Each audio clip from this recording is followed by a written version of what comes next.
Oh, it's working. So far, it's working. Morning. Morning. How's your morning? This Good. is the part where we Well, stall and we wait for people to join us. So we talk about nothing for like a minute and a half. well, morning was good until I just got a phone call and from I brought my truck in to get looked at because I was having some electrical problems, and I just found out that somebody had hit me and cracked my one tail light and allowed moisture to go in there, and it fried one of the modules. Ooh, And I didn't know, yeah. and the bill is $3,000 to fix it. That's a shitty start to a Wednesday. Yeah. So now I'm thinking I'm probably just gonna call my insurance company and say, you know, because I just bought it in November, so Oh, yeah. they they they can't sell a vehicle with that cracked. So and yeah, Hmm. so let's see what insurance company says.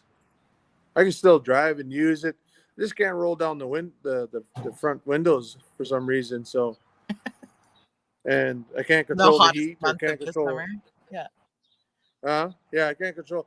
I can't even put air conditioning on.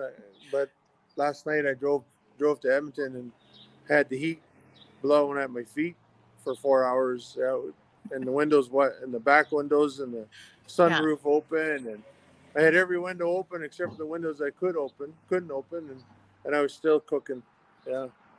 Yeah. So it's been good. It's been a good 24 hours. It's a week. It's middle of the week. Good vibes, I guess. Yeah. Thank God it's hump day. Yeah. Yeah. Well, it's the best day.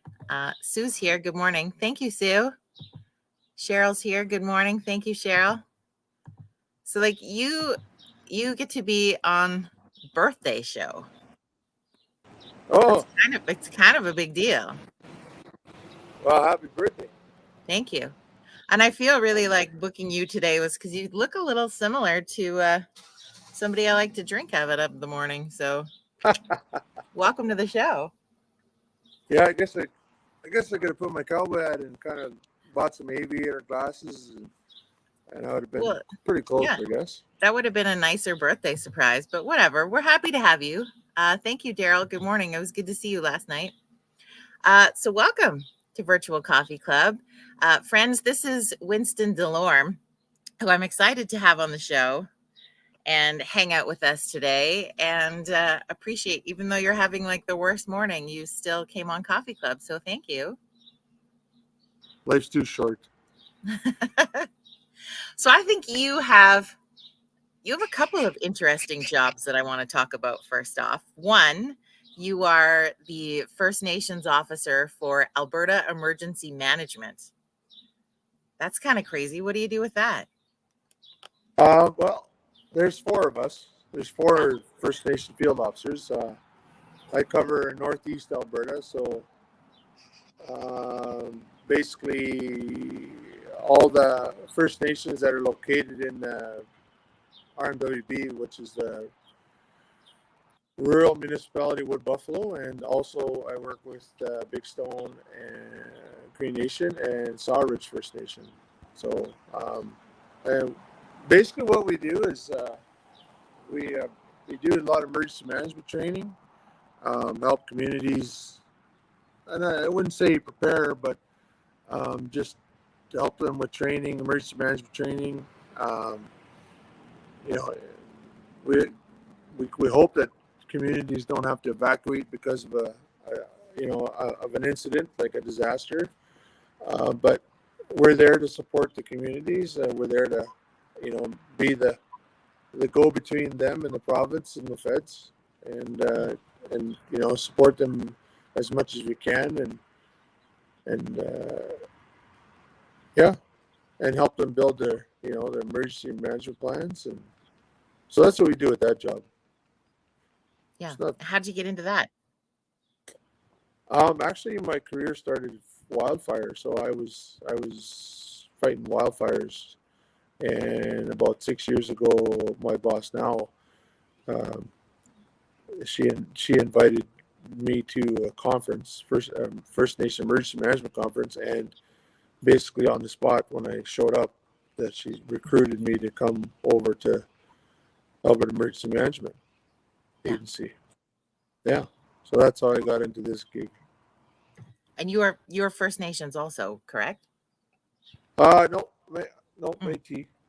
Um, I always get them I mixed up. Yeah. yeah, I I'm from apologize. Grand Yeah. Cache area, so So Métis. And then you also, like on top of that, you're like, well, you know, helping people during emergency situations just isn't quite enough. I think I'll decide to serve the public in another realm. And you're also a counselor. Is it for the Reeve or for the town? no, it's for the county. Yeah. The MD Greenview. In MD Greenview, I'm a counselor. Yeah. Yeah, So you decided to step just into politics. How's that going? step into politics. It's fun though. Is it? Oh yeah. You know, it is what it is, right? I mean, you make a decision as council.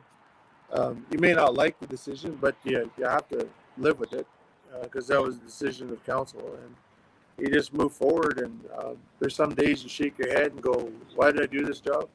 Why did I run?" And then there's some days you're glad you did. You know, Yeah. so it just depends on the day. I mean, like yesterday we had we had a meeting most of the day, you know, and then we had a ratepayer barbecue last night for the ratepayers, and you know, so that's a good thing when you can sit there and visit with your ratepayers or people of the community, and you know, and get educated or learn more things, or um, just sit there and listen and get an earful. Yeah. That's part of the Probably a job, lot. right? Yeah. Yeah. Well, I know when we've talked before, you said you don't really like to talk about politics, but for a moment, because you're in politics, what was the drive to have you step into that role? Because I think in our current climate, people would be hesitant to step into roles like that, and you didn't hesitate to do so. What was your drive behind that? I think well, I wasn't planning on doing any of this. When my brother poached me along with a few other people and said, you know, you should run for MD Greenview councillor, and I'm like, why? Well, we need a voice. We need somebody there that can speak up, and you know, and we just, so I thought about it for about a week, and I said, okay, we'll give it a shot, and here I am, second term. Second term, like that's a lot. Yeah, this is fifth. The terms are 4 years, so we just Yeah. started our second term. We're not quite into our first year of our second term. My second term anyway. So obviously community is important to you. Yeah, community, people. Yeah. That would be, I would Very think, the important. driving factor behind it. Well, and this, like on Coffee Club, this is what we do. We connect people in communities. What's your favorite thing about it? About all the things you do? Yeah. My favorite thing is, I'd say it'd have to be meeting people, talking to people. Yeah. You know, learning. Still learning. And that's the biggest thing, right? You learn something new every day, and you put it in the bank and in your memory bank, and when you need to use it, you use it. A lot of people forget about that. That learning is important every day. Learning something. Right? I agree with you on that one. Yeah. That's really good. What would you say you are most passionate about? What am I most passionate about?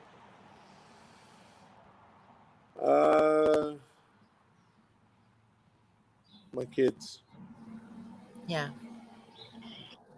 So if we open this conversation up to you on Coffee Club to talk about anything in the world, what do you want to talk about? We put you on the spot. I don't know.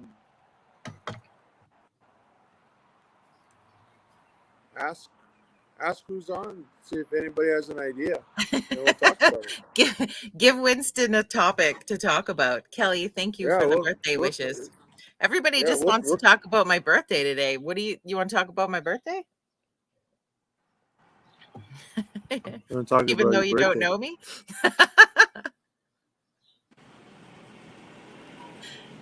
Well, I'm almost to the age where it's just a number. It's pretty much just a number to me, right? Birthdays, I know. Yeah, we'll just talk about birthdays. Yeah. I know birthdays. I know birthdays are important to a lot of people, and but I sat down with an elder one time about 7 years ago, and I asked him how old he was, because we were talking about life and and he said, I don't know.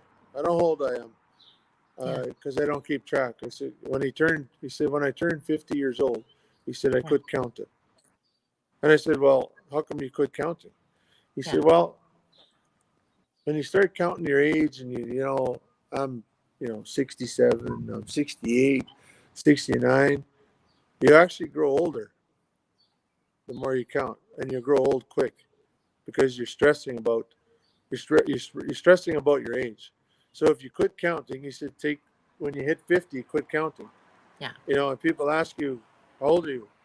I'm 50. Yeah. And stay at 50 the whole time, because forever. Forever, because if you start counting the days, you're basically counting the days till it's time for you to hit the road, right? I suppose it depends, I guess, how you look at aging. I think that from a societal point of view, right, aging is defined as something negative, and people don't want to age, and they try to prevent their aging, and they're trying to counterbalance the aging process. But if you come at it from the perspective of celebrating, like I like to look at it like it's a video game, and I hit level 44 today. Like, and in real life, I'm a really shitty video game player. I could never hit level 44, so I'm kind of excited about that. Yeah, and you're absolutely right. You celebrate it. There's a difference between celebrating it and actually counting it. Yeah. Right. So if you celebrate your birthday today, you're celebrating your birthday. I don't know how old you are, and I don't want to know how old you are, right? But I'll celebrate your birthday with you today. Yeah. Right. Because it's your birthday. That's a very important day. Is your birth date, not your birthday, your birth date. Yeah. There's a difference. It doesn't matter the age to me. The age piece of it doesn't matter. To me, it's and what I like celebrating birth dates for other people is just, this is the day that you were chosen to arrive on the earth. Exactly. And that's that's exciting. That's a big deal. And I guess everybody has different, I guess maybe it comes from childhood shit or whatever, who knows, but different reasons why they don't like to celebrate it. But I think it's important. And that's, and that's the thing, and that elder went on to say, do I celebrate my birth date? Yeah, I do. I know the date when I was born. Yeah. Right. He says, I don't forget about that, because I'm very, I said, I'm very appreciative that my mom and dad brought me into this world on that date. Yeah. And my birth date reminds me of my mom and dad, and at that time, talking to him, like his mom and dad had already passed on. Yeah. So that was a reminder of him and appreciating his mom and dad for bringing him into this world. Yeah. And appreciating that moment. So, he said, and the question he had was, why do we have to count? Yeah. Why do we have to count? He said, it was an honest question. Why do we have to count? When I think I like his philosophy, like once you hit 50, you just stop counting the number Not because counting. it's Yeah. irrelevant at that point. I think we count because there's so many things in life that you have to be a certain age to do. Like age matters in whatever Well, for whatever that's the thing. reason, right? But Legalities that's and stuff like society that. dictating, right? Yeah. That's society dictating that. They tell you, 65. When you hit 65, you can get pension, right? Yeah. But there's people that are probably in their 50s that should get pension. Yeah. But they just make it's earmarked a number, right? 65. You're just like in the communities, you ask what a senior is or what an elder is, right? Right. Well, some people say, you got to be 65. Well, okay, 65, you're a senior or an elder, or is it 55, or is it 50? It all depends on to me, it all depends on the situation and what's going on. Like some communities, I know there's some individuals that are 50, 55 years old. They're considered elders already because of who they are, what they do in the community, the respect the community has for them. And that's just the way it is. But still, society dictates you still have to be 65 to get a pension. Yeah. Well, I feel Right? like they probably picked 65 as the number because if you look back in history to lifespans, a lot of people didn't make it to like 65 would have been considered quite old at one point in our history, right? But you know what though? We're back at that trend. There's a lot of people that are not making it to 65. Yeah. Right? True. So that's the thing is why should it be dictated when you're classified as an elder or a senior? Yeah. 65. What about 60? 60 sounds better than 65. Let's just make new rules today. Yeah. Make new rules. There are none. Right? Yeah.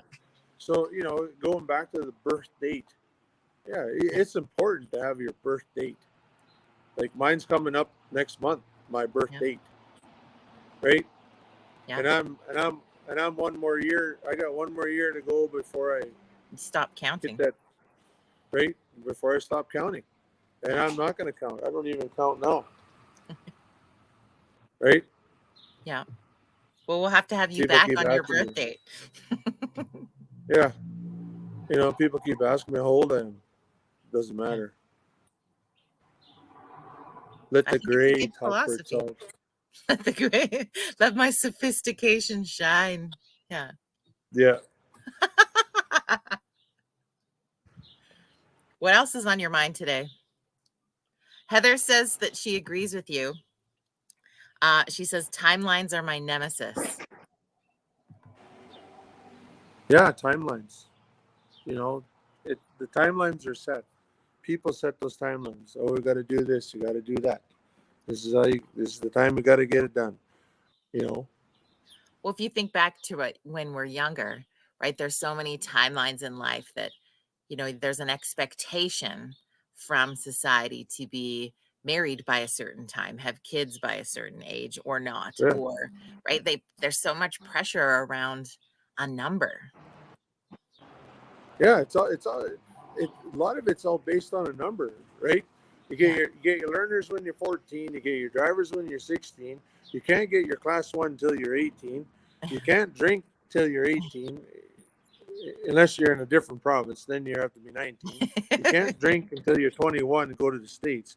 So everybody looks forward to that. Oh, guess what? Today I'm 21, I can go drink in Vegas. Yeah, okay. Good. But guess what? You're still 21. Yeah.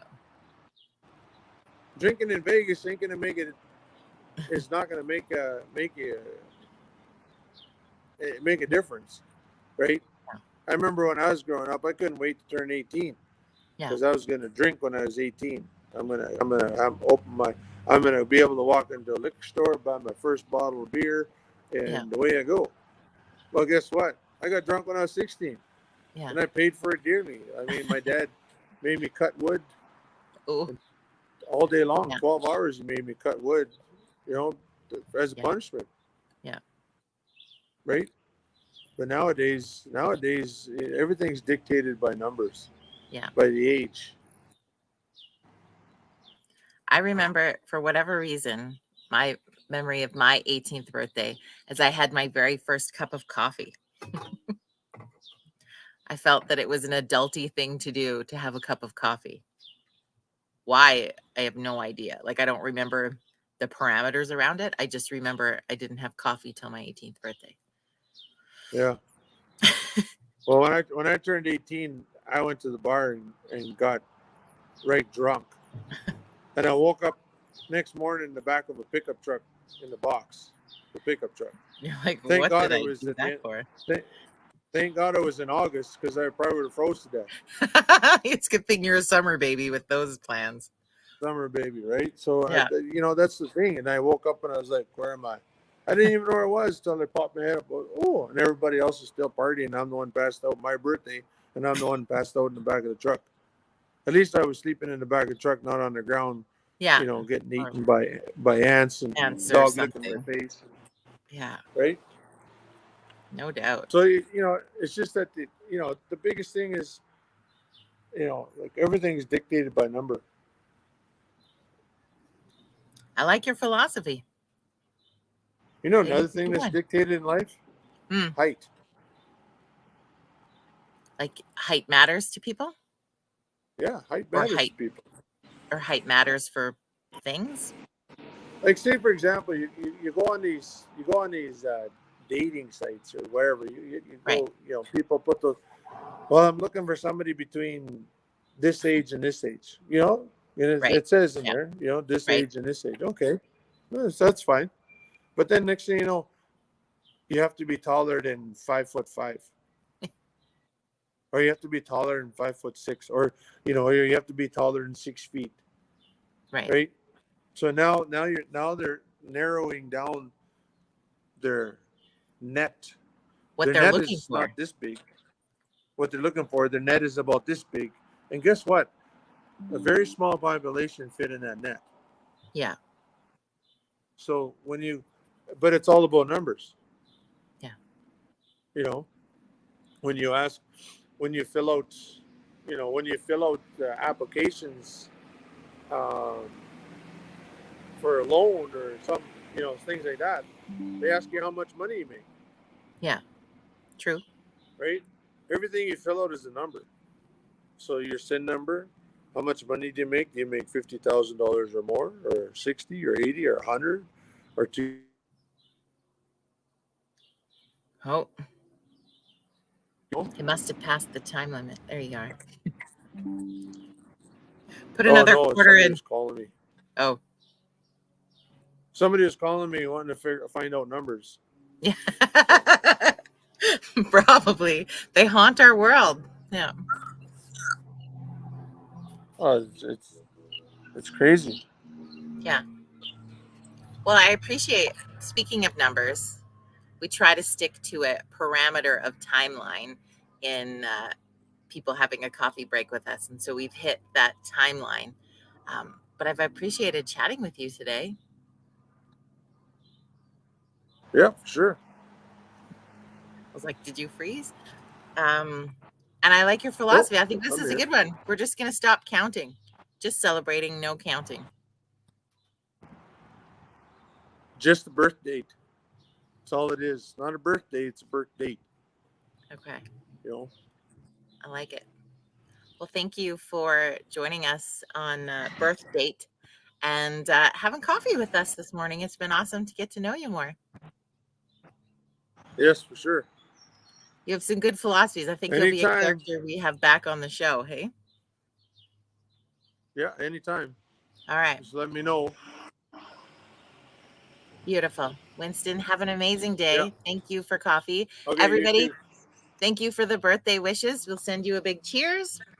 Have an amazing rest of your Wednesday, and we will see you back here Friday morning at 9 a.m. Mountain Standard Time. We're checking in with a special guest who's been on the show before, so we're excited to have Chris back, and he'll be chatting with us on Friday morning. Bye, everybody.